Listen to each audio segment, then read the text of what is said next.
মেসেঞ্জারে ডিলিট হয়ে যাওয়া মেসেজ কিভাবে ফিরিয়ে আনতে হয় এই টপিক নিয়ে কিন্তু আমার এই চ্যানেলে বেশ কিছু ভিডিও দেওয়া রয়েছে, যেখানে আপনারা বেশিরভাগ লোকে কমেন্ট করেছেন কাজ হয়নি। তো কাজ না হওয়ার মূলত কারণ হচ্ছে হয়তো অনেকেরই ফেসবুকে ডাউনলোড ইউর ইনফরমেশন এই অপশনটি নেই, বা আপনারা হয়তো এই অপশনটিকে খুঁজে পাচ্ছেন না। তো যারা খুঁজে পাচ্ছেন না তাদেরকে আজকে দুইটা মাধ্যম দেখিয়ে দিব। আশা করি আপনারা যে কোনো একটা মাধ্যমে ডাউনলোড ইউর ইনফরমেশন এই অপশনটিকে খুঁজে বের করতে পারবেন, আর খুব সহজে কিন্তু আপনারা চাইলে মেসেঞ্জার থেকে ডিলিট হয়ে যাওয়া মেসেজ ফিরিয়ে আনতে পারবেন। তো দুইটা পদ্ধতি দেখার জন্য আজকে আপনাদেরকে বিশেষভাবে অনুরোধ করব, কারণ একটা পদ্ধতি না হলে দ্বিতীয় পদ্ধতি কিন্তু আপনাদের 100% কাজ করবে। তো চলুন আপনাদেরকে প্রথম পদ্ধতিটা দেখাচ্ছি। প্রথম পদ্ধতিটা হলো, আপনারা প্রথমে যে কাজটি করবেন, আপনার যে মেসেঞ্জার অ্যাপসটি রয়েছে সরাসরি আপনাদের মেসেঞ্জার অ্যাপসে চলে আসবেন। মেসেঞ্জারে আসার পরে যদি এখন আপনারা সবার নিচে এই কর্নারে একটু লক্ষ্য করেন, দেখতে পারবেন একটা 3 ডট মেনু রয়েছে। আপনারা জাস্ট এইখানটায় একটা ক্লিক করে দিবেন। তো ক্লিক করে দেওয়ার পরে দেখতে পারবেন আপনাদেরকে কিন্তু ঠিক এরকম একটা ইন্টারফেসে নিয়ে আসবে।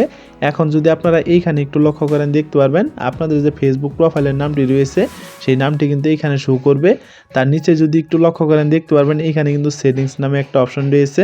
আপনারা জাস্ট এই অপশনটির উপর একটা ক্লিক করে দিবেন। তো ক্লিক করে দেওয়ার পরে কিন্তু আপনাদেরকে আবারও ঠিক এরকম একটা ইন্টারফেসে নিয়ে আসবে। এখন আপনাদেরকে মূলত যে কাজটি করতে হবে, এইখান থেকে আপনারা স্ক্রল করে একটু নিচের দিকে চলে আসবেন। নিচের দিকে আসার পর আপনারা সবার শেষে যদি একটু লক্ষ্য করেন, দেখতে পারবেন এখানে লেখা রয়েছে see more in account centre. আপনারা জাস্ট এই অপশনটির উপর একটা ক্লিক করে দিবেন। ক্লিক করে দেওয়ার সঙ্গে সঙ্গে দেখতে পারবেন আপনাদেরকে কিন্তু আবারও ঠিক এরকম একটা ইন্টারফেসে নিয়ে আসবে। এখন আপনাদেরকে মূলত যে কাজটি করতে হবে, আপনারা এইখান থেকে স্ক্রল করে একটু নিচের দিকে চলে আসবেন। নিচের দিকে আসার পরে দেখতে পারবেন এইখানে লেখা রয়েছে ইউর ইনফরমেশন অ্যান্ড পারমিশন। এইখানে কিন্তু মূলত আগে ছিল ডাউনলোড ইউর ইনফরমেশন, কিন্তু এখানে এর পরিবর্তে ইউর ইনফরমেশন অ্যান্ড পারমিশন এই অপশনটি কিন্তু অ্যাড করা হয়েছে। হয়তো আপনারা এই কারণেই মেসেঞ্জার থেকে ডিলিট হয়ে যাওয়া মেসেজগুলো ফিরে আনতে পারছেন না। তো যারা ডাউনলোড ইউর ইনফরমেশন এই অপশনটিকে খুঁজে পাচ্ছেন না, তারা অবশ্যই ইউর ইনফরমেশন অ্যান্ড পারমিশন এই অপশনটিকে খুঁজে বের করবেন। খুঁজে বের করার পর আপনারা এইখানটা একটা ক্লিক করে দিবেন। ক্লিক করে দেওয়ার পরে দেখতে পারবেন এইখানে কিন্তু ডাউনলোড ইউর ইনফরমেশনের অপশনটি চলে আসবে।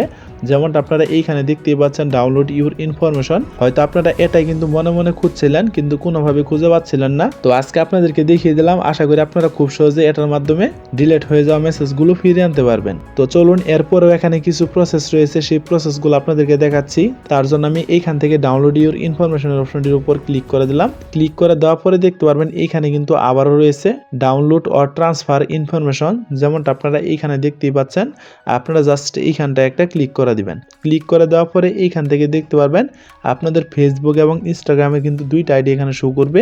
এইখান থেকে আপনাদেরকে মূলত যে কাজটি করতে হবে, আপনারা এইখান থেকে ফেসবুকের যে অপশনটি রয়েছে আপনারা এই অপশনটি এখান থেকে সিলেক্ট করে দিবেন। তো আমি এইখান থেকে ফেসবুকের অপশনটি সিলেক্ট করে দিলাম। সিলেক্ট করে দেওয়ার পরে নিচে দেখতে পারবেন এখানে কিন্তু নেক্সটের একটা বাটন চলে আসবে। আপনারা এই অপশনটির উপর একটা ক্লিক করে দিবেন। তারপরে এখানে কিছুক্ষণ লোড নেবে। কিছুক্ষণ লোড নেওয়ার পরে এইখান থেকে আপনারা যে কাজটি করবেন, অ্যাভেলেবেল ইনফরমেশনের যে অপশনটি রয়েছে এই অপশনটির উপর একটা ক্লিক করে দিবেন। তো ক্লিক করে দেওয়ার পরে এখানে আবারও কিছুক্ষণ লোড নিয়ে দেখতে পারবেন এরকম একটা ইন্টারফেসে নিয়ে আসবে। নিয়ে আসার পরে এইখান থেকে দেখতে পারবেন ডাউনলোড টু ডিভাইস এই অপশনটির উপর একটা ক্লিক করে দিবেন। এখন যদি আপনারা মাঝখানে একটু লক্ষ্য করেন, দেখতে পারবেন এখানে ডাটা রেঞ্জ নামে কিন্তু একটা অপশন রয়েছে। আপনারা এই অপশনটির উপর একটা ক্লিক করে দিবেন। তারপরে এইখান থেকে দেখতে পারবেন last week, last month, last 3 month, last 6 month, last year, last 3 year এবং সবার শেষে রয়েছে অল টাইম। এখন মূলত কথা হচ্ছে আপনারা এইখান থেকে সবার শেষের যে অপশনটি রয়েছে অল টাইম, আপনারা এই অপশনটি এখান থেকে সিলেক্ট করে দিবেন। তো এইখান থেকে একটা অল টাইম সিলেক্ট করে দিলে এ যাবৎ আপনার মেসেঞ্জার থেকে যতগুলো মেসেজ ডিলিট হয়েছে বা আপনাদের ফেসবুক থেকে যতগুলো ভিডিও এবং ফটো ডিলিট হয়েছে সবগুলোই কিন্তু আপনারা ফিরিয়ে আনতে পারবেন। তো আপনারা এইখান থেকে অবশ্যই অল টাইম সিলেক্ট করে দেওয়ার পরে নিচে একটু লক্ষ্য করে দেখতে পারবেন সেভ নামে অপশন রয়েছে। এই অপশনটির উপর একটা ক্লিক করে দিবেন। তারপরে যদি এখন আপনারা উপরে একটু লক্ষ্য করেন, দেখতে পারবেন এখানে কিন্তু 4 দিন সময় নিয়েছে। যেমনটা আপনারা এইখানে দেখতেই পাচ্ছেন 4 দিন পর কিন্তু আপনাদেরকে একটা নোটিফিকেশন দেওয়া হবে, এটাই কিন্তু এখানে বলা হয়েছে। দেখতেই পাচ্ছেন এখানে কিন্তু নোটিফিকেশন লেখাই রয়েছে। নোটিফিকেশনের মাধ্যমে আপনাদেরকে একটা ফাইল দেওয়া হবে। সেই ফাইলের ভিতর আপনার মেসেঞ্জার থেকে যে মেসেজগুলো ডিলিট হয়েছে সবগুলো কিন্তু সেইখানে চলে আসবে। শুধু তাই নয়, ফেসবুক থেকে যত ফটো এবং ভিডিও ডিলিট হয়েছে সবগুলো কিন্তু এখানে ফিরে আসবে। তো এটা গেল 1 নম্বর পদ্ধতি। আশা করি আপনারা খুব সহজেই বুঝতে পেরেছেন। এখন চলুন আপনাদেরকে 2 নম্বর পদ্ধতিটা দেখাচ্ছি। তো 2 নম্বর পদ্ধতি দেখার জন্য আপনারা যে কাজটি করবেন, আপনাদের যে ফেসবুক অফিসিয়াল অ্যাপসটি রয়েছে সেই অ্যাপসটির উপর একটা ক্লিক করে দিবেন। ক্লিক করে দেওয়ার পরে সবার উপরে এই কর্নারে একটু লক্ষ্য করলে দেখতে পারবেন একটা থ্রি ডট আইকন রয়েছে, অথবা আপনাদের ফেসবুক প্রোফাইলটি এখানে শো করবে।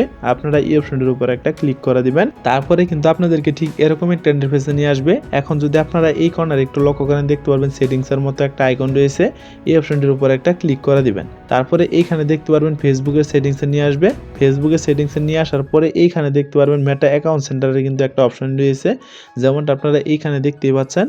আপনারা জাস্ট এই অপশনটির উপর একটা ক্লিক করে দিবেন। ক্লিক করে দেওয়ার পরে আপনারা এইখান থেকে স্ক্রল করে একটু নিচের দিকে চলে আসবেন। নিচের দিকে আসার পরে আপনারা এইখানে দেখতে পারবেন ইউর ইনফরমেশন অ্যান্ড পারমিশন, যেমনটা আমি আপনাদেরকে শুরুতেই দেখিয়েছিলাম। আশা করি আপনারা বুঝতেই পেরেছেন।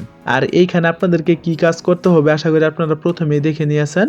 আমি শুধু আপনাদেরকে এটাই দেখালাম, যারা ডাউনলোড ইউর ইনফরমেশন খুঁজে পাচ্ছেন না তারা কিভাবে দুইটা পদ্ধতিতে খুঁজে বের করবেন।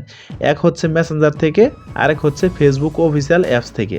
তো আশা করি আপনারা সম্পূর্ণ ভিডিওটি বুঝতে পেরেছেন। যদি না বুঝে থাকেন তাহলে আপনারা অবশ্যই কমেন্ট করে জানাবেন। আপনাদের প্রত্যেকটা কমেন্ট সর্বোচ্চ গুরুত্ব সহকারে রিপ্লাই দেওয়া হবে। তো বন্ধুরা, মূলত এই ছিল আমাদের আজকের ভিডিওটা দেখে যদি আপনাদের কাছে একটু হেল্পফুল মনে হয়ে থাকে তাহলে অবশ্যই ভিডিওতে একটা লাইক করে দিবেন। আর এরকম ইন্টারেস্টিং ভিডিওগুলো প্রতিনিয়ত পেতে চাইলে অবশ্যই আমাদের চ্যানেলটিকে সাবস্ক্রাইব করে অল নোটিফিকেশন করে রাখবেন। তো দেখা হচ্ছে পরবর্তী কোনো নতুন ভিডিওতে। সে পর্যন্ত সুস্থ থাকুন, ভালো থাকুন, আল্লাহ হাফেজ।